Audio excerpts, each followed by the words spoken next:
తెలంగాణ రాష్ట్ర రాజకీయాలు మరోసారి బగ్గుమన్నాయి. మంత్రి పొంగులేటి కేటీఆర్ అరెస్టు గురించి సంచలన వ్యాఖ్యలు చేశారు. కేటీఆర్ అరెస్టుపై తానేమీ చెప్పలేనని తెలంగాణ మంత్రి పొంగులేటి శ్రీనివాసరెడ్డి చెప్పారు. ఈ కారు రేసు వ్యవహారంలో చట్ట ప్రకారంగానే దర్యాప్తు సాగుతుందని అన్నారు.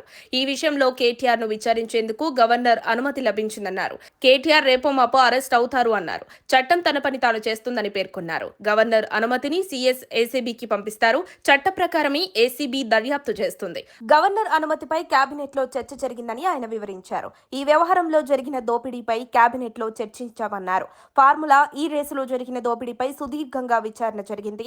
కేటీఆర్ అరెస్టు విషయంలో చట్టం తన పని తాను చేస్తుంది. ఈ అంశంపై నిన్న జరిగిన కేబినెట్ సమావేశంలో దీనిపై చర్చించారు. గవర్నర్ నుంచి అనుమతి పత్రాలు అందిన తర్వాత ఏసీబీ అధికారులు కేటీఆర్ పై అవసరమైన చర్యలు తీసుకుంటారని మంత్రి పొంగులేటి తెలిపారు.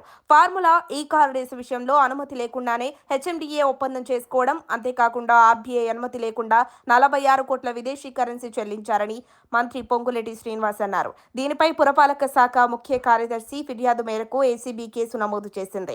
దీనిపై అప్పటి పురపాలక శాఖ ప్రత్యేక ప్రధాన కార్యదర్శి అరవింద్ కుమార్, పురపాలక శాఖ మంత్రి కేటీఆర్లను బాధ్యులుగా చేస్తూ మున్సిపల్ శాఖ అధికారులు ఆరోపణలు చేస్తున్నారని తెలిపారు పొంగులేటి.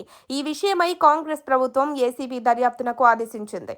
ఈ విషయంలో కేటీఆర్ ను విచారించేందుకు గవర్నర్ ను రాష్ట్ర ప్రభుత్వం అనుమతి కోరింది. దీనికి గవర్నర్ సానుకూలంగా కూడా స్పందించారు. అనుమతి కూడా ఇచ్చారు. గతంలో ఫారెన్ టూర్లో ఉన్నప్పుడు పొంగులేటి పేల్చిన బాంబును ఇటీవల బీఆర్ఎస్ నేతలు ఆ బాంబు తుస్సుమందని వ్యాఖ్యానించారు. అది తుస్సుమంటే ఢిల్లీ చుట్టూ ఎందుకు ప్రదక్షిణలు చేస్తున్నారని కాంగ్రెస్ నేతలు అంటున్నారు. ఇందిరమ్మ పాలనలో కక్ష సాధింపు చర్యలుండవు, మీరు చేసిన అవినీతిని యావత్ తెలంగాణ ప్రజల ముందు బయటపెడతామని పొంగులేటి అన్నారు. ఈసారి మాత్రం బాంబు కొంచెం ఎర్లీగానే రాష్ట్రమంతా వినపడేలా పేలుతుందని సిద్ధంగా ఉండండి పొంగులేటి అన్నారు. మరిన్ని అప్డేట్స్ కోసం మా కాయ్ టీవీని సబ్స్క్రైబ్ చేసుకోండి. మా వీడియో కనుక మీకు నచ్చినట్లయితే లైక్ చేయండి, షేర్ చేయండి. మీ విలువైన అభిప్రాయాలను కామెంట్ బాక్స్లో తెలియజేయండి.